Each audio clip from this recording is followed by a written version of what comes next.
So ayan mga paps, andito tayo ngayon sa bodega nila Boss Neil, Formado type parts. So meron tayong kukuning pyesa para kay Snipey. Okay lang boss na mabidyoan? Yan. So syempre i-unboxing natin to soon mga paps. So, sa mga gustong mag-order, PM nyo na lang si Boss Neil. Makikita nyo rin sa screen ng kanyang Facebook account. Yan. So ito na yung hub na in-order natin mga paps. So matagal natin tong hinanap. So buti na lang merong available si Boss Neil. So again, dito lang yan sa Formado type parts mga paps. Dito lang yan sa Wow. PM is the kill lang boss no? PM is the. Yan. Let's go. New item. Sige na nga cancel. Nasa nga Sige na siya nga kon. Ginte. Oo. Okay. So ayan mga paps, meron tayong bagong item na dumating. So unbox natin to soon. Abang-abang na. Let's go. Bagong parcel. Yan. Asa yun boss ha? LBC. Padala. Okay. Para kay Snipey. Let's go.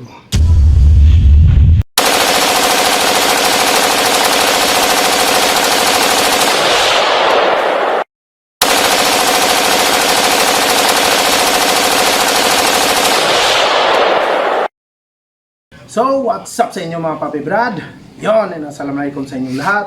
So, for today's vlog, so ito na mga paps. Ito na yung items, mga pyesa ni Snipey mga paps. Sorry kung natagalan man tayo, ilang years nang dumating. Hopefully na maintindihan nyo yung sitwasyon ko mga paps kasi yun na nga, lalo na ngayon na mag-8 months ng pregnant si Mrs. So, syempre hindi naman hindi natin pwedeng baliwalain. So, kailangan priority talaga natin yung pamilya natin mga paps. So, alam nyo, maiintindihan nyo yan sa yung side ko. Pero for today, ito na. So, i-unboxing natin ngayon yung mga pyesa na ikakabit natin para kay Snipey mga paps. So, ayun si Snipey. Ayun. Pakita. Yun, yung nasa gitna. Yan. So ayan mga paps, sa next vlog, makikita nyo na si Snipey. I-restore natin siya, lilinisin natin siya kasi doon, umpisahan na natin. Pero ngayon, ipapakita ko muna yung mga pyesa na dumating. Pero yung ibang mga pyesa ko mga paps, wala po dito. Baka nagtataka kayo kung bakit ito lang yung mga pyesa.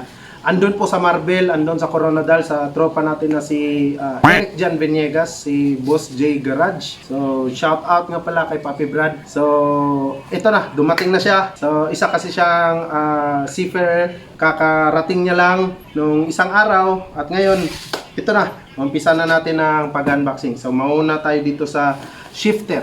So, ang binili namin is MTB shifter pang Wave 125 kasi yan yung mag-fit para sa mga sniper natin. So ipapakita ko sa inyo. Yan siya. So unboxing, so natural, ipapakita natin sa inyo. Actually brand new po ito lahat mga paps ha. Brand new po natin nabili to. So again, thank you so much nga pala kay Eric sa pagtulong sa atin na maibili itong mga shifter, itong mga piyesang lahat na ito. So isa din si Eric sa napakalaking ambag dito sa vlog na to, sa project na to. So ito, MTB shifter. Yan. So MTB number 1. So di ko nabubuksan to kasi same lang yan sila. Ano tawag yan? Kumbaga ka-alternate. Ay, kuha lang siya. Paris. Basta Paris na yan sila. Same lang yan sila. MTB shifter po ang napili natin. Next, switch. Ito. Simple yan lang. Hindi tayo masyado yung madiinan. Simple lang pero yung may dating pa rin. So, rig po, Daytona Slim Switch. Soon, magbabike review tayo sa sariling motor na natin mga paps. Abangan nyo yan soon. So, ngayon, hindi ko muna specs and price reveal kasi wala pa. Soon na, pag naibuo na natin at napaitayo na natin si Snipey. Abangan nyo yan sa vlog mga paps. I-reveal ko soon. So, ito, Daytona Slim Switch. Yan, urig po yan. Na-order natin doon sa solid na seller. And then, next, Actually, meron akong rim set mga paps na buo na siya. Kaso, naisip ko magpalit ako ng hub. Kasi yung hub na nakakabit doon before is basta matagal yan, old na yun. Pero ito yung hinahanap, isa sa mga hub na hinahanap ko dati pa talaga. For sure, alam nyo na to. Alam nyo na. And then, good siya kasi lighten na siya. And then, medyo pan din. Kaya abot presyo nyo lang. So, DTD na brand mga paps. Yan o. Mas maliit siya kaysa nung kung ikukumpara ko siya sa mga ibang lighten hub na may kalakihan. Ito, light lang siya. Tignan nyo. Yan. Diba? So, maliit lang siya na hub. DTD brand, matibay rin, makapal. At ito yung front hub niya. Sobrang liit, slim na slim masyado. Lighten. So, napakasulit nito. DTD brand mga pa. Nabili ko to kina Boss Tuto Formado, kay Boss Neil. And then next, dito tayo. Ito naman, para sa mga sniper, dagdag details. Maganda rin tignan pag nasa ilalim ng upuan natin. Ito yung coolant tank, alloy tank. So may mga dala na siyang makita. Ay ate. So yan yung mga dala niya. Yan. So may mga cheche-buriche na yan siya ng mga ano pa. So ito, yan. Coolant alloy tank. So napakasulit. Na-order natin to from Davao pa. So nakalimutan ko na kung sino yan si Papi Brad. Basta shout out, napakasulit. So ito kasi yung coolant tank na reserve ng sniper is nasa ilalim. So i-relocate natin siya. Doon na siya sa ilalim ng upuan mismo. Bali matatanggal na po yung airbox. Bali ito na. So soon may kakabit din natin to mga paps. Abang-abang. Abang-abang sa next vlog. I-reveal ko kung magkano yung mga nagastos ko. At syempre, makita nyo rin yung bagong forma ni Snipey mga paps. Basta marami akong naisip na nakuha sa kanya. Ngayon, umpisa na talaga natin yung project. Alam kong maraming nag-aabang dyan na gustong makita yung tindig ni Snipey. Ano na yung mga piyesang ikakabit sa kanya. So ito na, umpisan ko ng mga paps. Again, sorry masyado kung natagalan tayo. Marami lang po akong problema kinakaharap. Until ngayon. Pero at least, unti-unti na nasusolve pa rin. Kahit pa paano. Next, second to the last, shopper suspension. So nag-shopper tayo. Kasi siguro hindi naman totally sabay sa uso or yung mga trend na mga yung parang kumbumil kung GRP, gas eye, ano. Sa akin wala. Mas gusto ko lang talaga yung forma ng shopper. So color black siya. Color black tapos titanium yung parang rod niya sa gitna. Astig siya.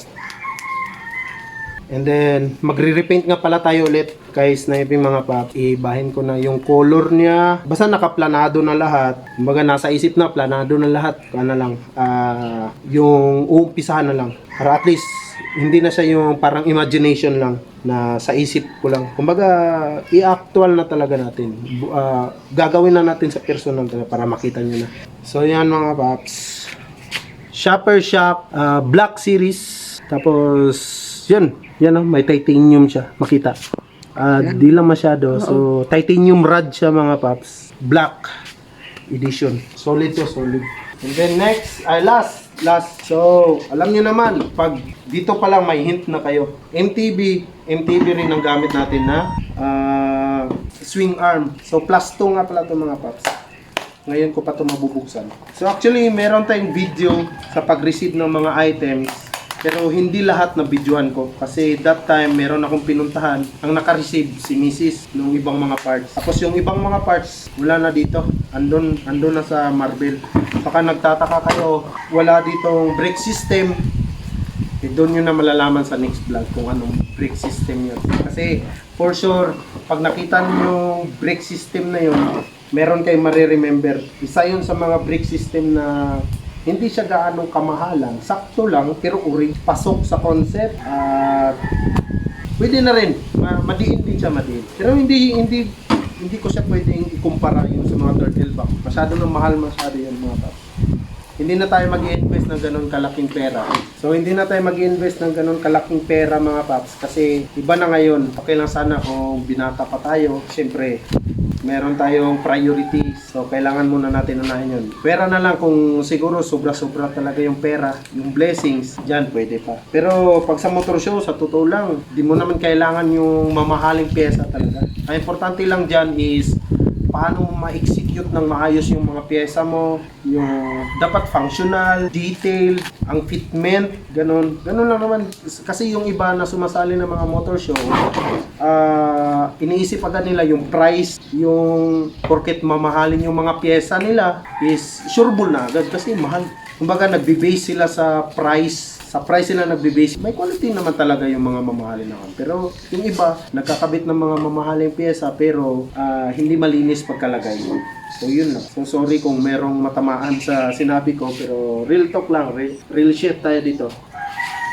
So prototype yung napili natin mga paps. Kasi wala nang ibang plano ko sana is yung box type na swing arm na MTB kaso parang wala na. Mahirap na humanap ng MTB parts. Kasi sa panahon ngayon, ang bentahan ng MTB mahina. Unlike sa GRP, sobrang dami ng stocks ng GRP. Mabilis silang magpalabas ng mga klase-klase ng mga forma, mga swing arm, shifter, marami silang available. Unlike kay MTB, wala, mahina masyado. So, pahirapan ang paghanap kay MTB, lalong-lalo na sa mga sniper user dyan. Mahirapan talaga kayo humanap ng mga pyesa. So, natagalan kami nito kasi may mga available pero hindi sa sniper, mostly Raider, FI, mga Raider talaga.